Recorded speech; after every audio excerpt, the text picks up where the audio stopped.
Jungjal yakni kakna muchungma saboba muchungya tong.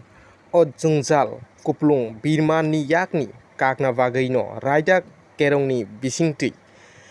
Bisiba burum luku chongmari ungo phiaba baksa neta hinjangnai rok chongbari kuplai ungmani yagulo khe bogoisi thangbaio saboni daratwi o asukthai manphaika hinui.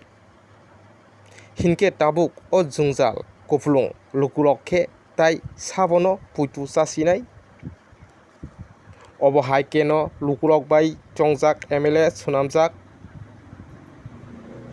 Bromgrang MLA Ronjit Deborma bo bini amchaini lukurok bai gosijak kokno jungjalni yakni sokormorna bagui tangsalo Ramchandra Ghat amchaini Ampura bisini lukurok bai kok chaplaikha. Salkisa jorani bisingo no o amchaini joto